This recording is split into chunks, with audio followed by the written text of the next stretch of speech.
I'm a Destiny veteran of sorts, and I'm going to give you guys my opinion as to if you should or shouldn't get into Destiny 2, why, what's going on with the game, the state of the game, just all that kind of stuff in this video, as well as if you do want to get into Destiny 2, I'm going to show you a really good and cheap way to get literally every piece of content in this game, which makes it a lot more reasonable to get into. So just for starters, I will tell you that if you are thinking about getting into Destiny 2, it is in probably the worst state, not even probably, it is in the worst state that it's ever been in. And that's not to say the content's bad or that there isn't a lot to do or anything like that. It's simply there's not as many people playing as there once was because Bungie within the past 2 or 3 years has been absolutely sucking Destiny 2's funding and resources dry to fund their other game Marathon. And with that, a lot of people got really mad, quit the game, because we also saw things like content cuts and delays. So we were once getting new content every 3 months, now we're only getting it every like 6 months. And it's for a bunch of reasons like that there's not as many people playing the game as there once was. That being said, the content that you still have access to, especially as a new player, where you still have all of the original, which I say original, they have vaulted some stuff,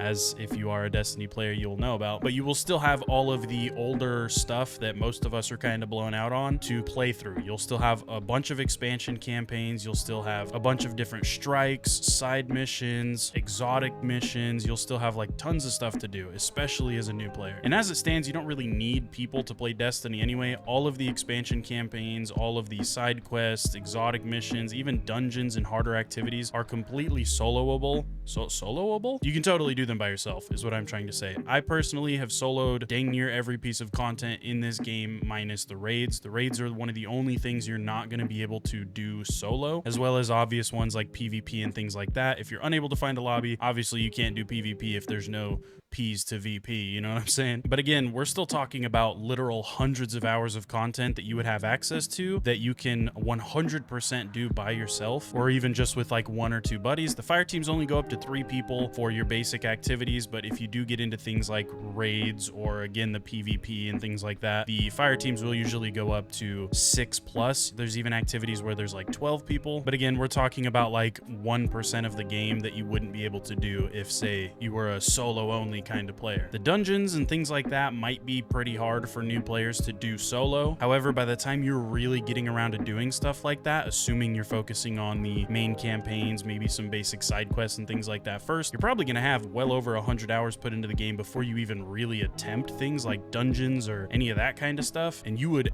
absolutely be amazed how fast you can pump 100+ hours into a game like Destiny 2. It takes no time at all. I just started getting back into this game maybe 2 or 3 weeks ago, playing it off and on a few hours here and there. I've already pumped 100 hours into it since then, and it feels like I've barely loaded the game up for like maybe 20 hours. So I would say 100% that if you're mostly interested in the PvE side of things and you are only going to play solo or maybe with 1 or 2 buddies, I would 100% still recommend playing Destiny 2 in 2026. But if you're going to be one of those people that's super into PvP and you want to find those lobbies snappy fast and whatever, then maybe I couldn't recommend it. Honestly, there is still definitely a community around it. It's just like certain times a night, if you're playing at like 2 or 3 in the morning, you might not be able to find a lobby on Crucible, which is their PvP mode. But I think at your more normal daytime hours, you can still 100% find lobbies. And as far as raids and stuff go, again, those are 6-player activities. Some raids are 4 to 5 manable, but you will still need people for those. Luckily, most of the people still playing Destiny 2 are more than willing to invite you into clans and get groups and stuff going to do those raids if that's the route you want to go down. If maybe you really want to get into the raids, but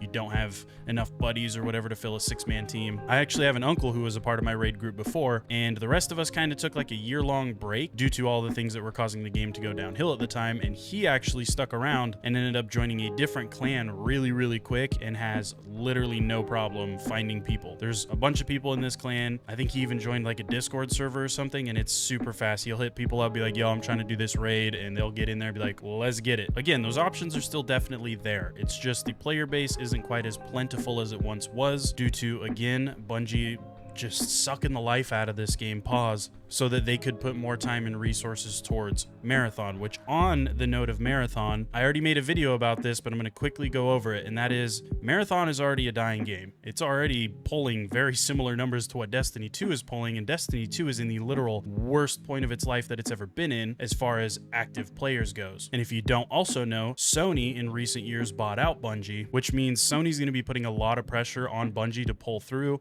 on something. They're going to need to do something to make money. They're going to need to do something to prove themselves to Sony, and if they can't, I genuinely wouldn't put it past Sony to scrap Bungie as a whole and give the Destiny franchise to a different developer, a different studio altogether. Which honestly, I'm a Destiny fanboy, I'm not a Bungie fanboy, so I would kind of like to see that. As long as whatever other studio they gave us to took care of us and did it right, I think there would be potential for Destiny to be better than it ever has been. So while the current state of Destiny looks a little glum, there is definitely a future for the franchise. In my opinion, I think they're gonna do something, because their only other game that was supposed to be their super big hit cash cow is not raking in the dough like they thought it was going to. I honestly don't see that game lasting longer than a year or two before it's completely killed off. I mean, dude, even during their absolute highest 24-hour peaks, they're barely holding around 20,000 players, which is really bad. And just for you Marathon fanboys, I'm not saying Marathon's a trash game. I'm not like just spreading unnecessary hate. I'm simply pointing out numbers, and the numbers say Marathon is not a popular game. It's not making that much money, and I don't see like a super long future for that game. It's already a very niche genre that's sort of hard to get into. They're also very late to the game and have multiple competitors that in a lot of people's opinions are just better games. I've heard Marathon is also known to have a lot of performance issues as well as a lot of cheaters from what I've heard. I don't think I've played enough to really run into a lot of cheaters, but everybody that I've talked to that's actually got, you know, 50 to 100 hours in the game says that you get to a point where you're pretty much just playing against straight cheaters. And I don't know, there's a lot of things like that that go into it. Not trying to just bash on Marathon,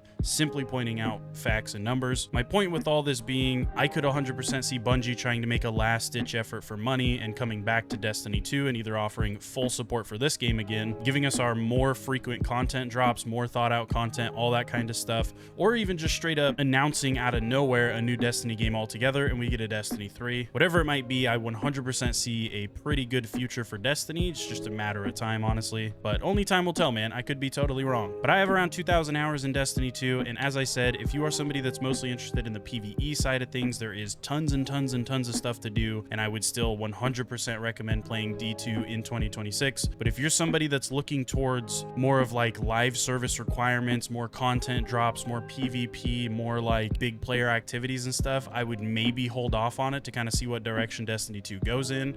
But either way, I'm going to show you guys how to get this game for super cheap. Not the game, obviously the game is free to play now, but all of the expansions that usually run you over $500 on Steam, I'm going to show you guys how to get those for only like 30-40 bucks, which again makes Destiny 2 much more reasonable to get into, because I know for anybody that doesn't completely know what they're doing, they load up Steam and they see the price for all those DLCs at like $500 and something and they're like, yeah, no. So what I'm going to recommend for you guys is to go to CD Keys. I will actually leave a link to this website down in the description below, and this is essentially a website that will sell you digital keys for content in games. And all you're going to do is you're going to go to this website, you're going to type in Destiny 2 right up here in the search bar, and there is a bunch of stuff. I don't know why I said it like that. There's a bunch of stuff here that you're going to want to kind of avoid. It looks kind of intimidating. There's a lot of DLCs. There's a lot of stuff that you could buy. If you notice, a lot of it is super cheap compared to the same thing that you can buy on Steam. But the only two things you really need, they're running a really good deal right now. I don't think they had this at one point on here,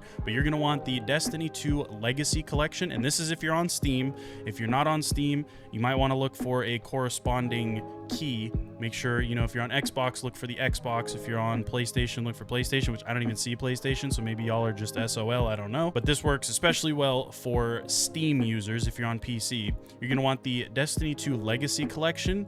You can see it usually runs you $78. It's only going to run you $8. And with this, you are going to get the Final Shape, Lightfall, Beyond Light, the Witch Queen, 30th Anniversary Pack, Forsaken, and Shadowkeep. You're going to get all of those deals. That's like 8 DLCs that you're going to get, 8 expansions that you're going to get for $7, $8. So it's literally $1 per expansion. That's a pretty good deal if you ask me. Now after that, you're only really going to be missing one thing, and that is going to be the Year of Prophecy stuff, which is going to give you the Edge of Fate and Renegades, which is their newest Star Wars inspired expansion. So you can see here, you can get the regular Year of Prophecy for only $21, and that's going to get you still the Edge of Fate DLC, as well as the Year of Prophecy rewards passes and the Renegades DLC. Again, you can see that's usually $80. It's only $21 here, but I would actually recommend getting the Ultimate Edition, which is only $6 more at $27, and this is usually $100, because this is going to get you the exact same thing as that other pack, except you're also going to get the Year of Prophecy Ultimate Pack, which that might just be what this is called. You're going to get the Year of Prophecy rewards passes, you're going to get Darkside Legends Bundle,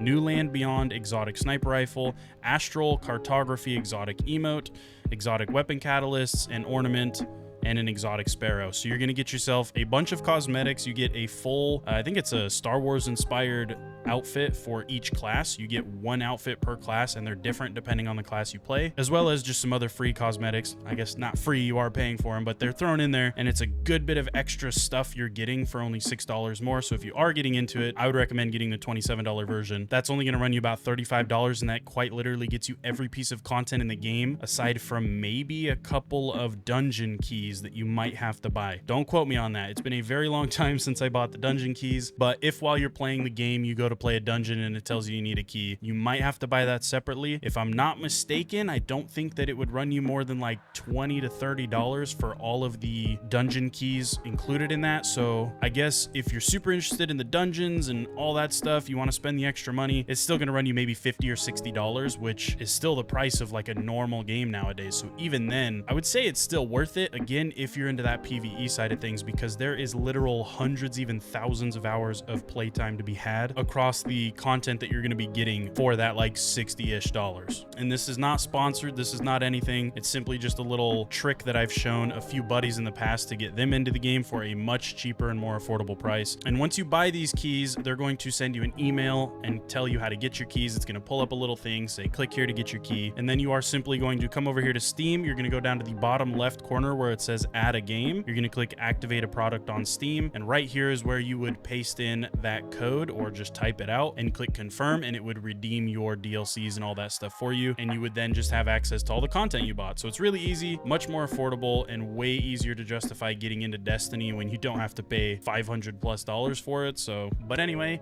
I hope you guys enjoyed the video. If you did, make sure to drop a like and subscribe. I appreciate you guys so much for watching. Let me know what you want to hear about next. Again, I did just recently make a video about kind of the state of Destiny 2 and the state of Marathon, talking about how Marathon is already kind of a dead game in my opinion. I will leave that on screen over here if you're interested in that. But that's about all I got for you guys in this video, so I love you very much, and I will see you next time. Bye. Love you. Bye.